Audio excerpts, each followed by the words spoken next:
Hello and welcome. In this little tutorial I want to show you how to create a lamp that you can turn on and off. So let's start by tapping the ring and hitting the Create Thing button. And we will model a very simple lamp for this purpose. And you can take more time to model yours. But this is just for sample purposes. I put a little stand here. And we want to have a little flip switch at the bottom fundament. Now one thing that's useful if you want to align this very properly is to click ... and then snap angles.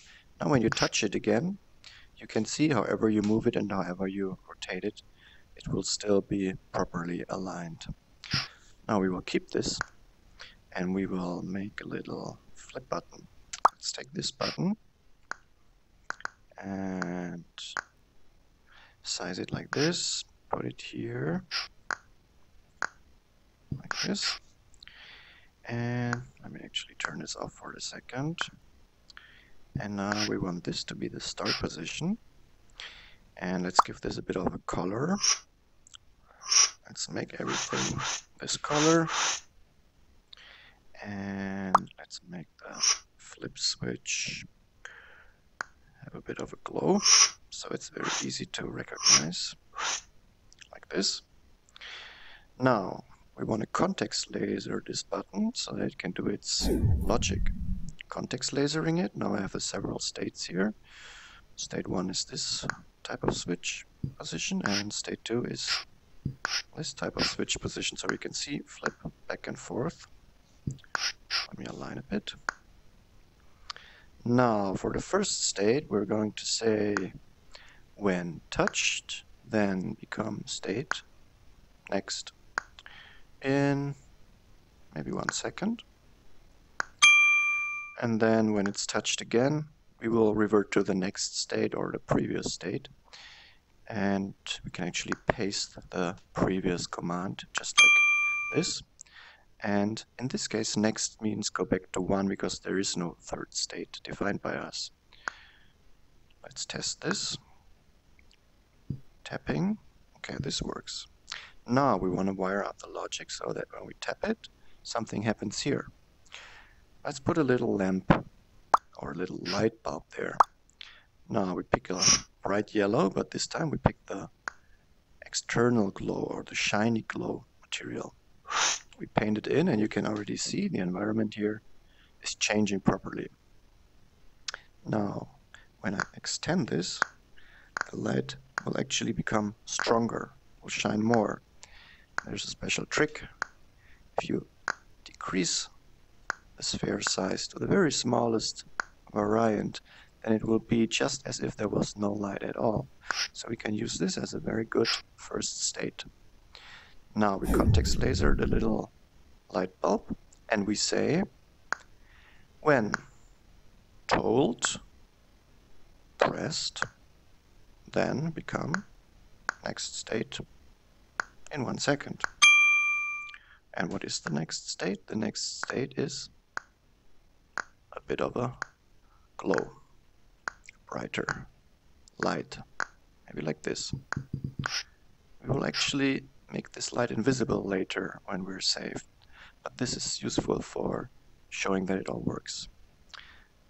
Now this button has to tell this little light bulb, which we can put back to state 1, that it's pressed. So when touched and become next in 1 second, but also we add a comma here, tell pressed. So tell pressed means every other part of this creation will be told the keyword pressed. Could be any other keyword, but this is useful. And this one, of course, listens to the keyword pressed. So let's see what happens. I'm going to name this lamp. And we're going to save it. Let's press. And you can see it gets bright. We press again, nothing happened so far. So let's actually save this and create a new clone. We context laser this, hit the clone button, and now we can work on the new variant. So this time when we go into state 2 of the button and it's being pressed again, then we're again saying tell pressed. Okay.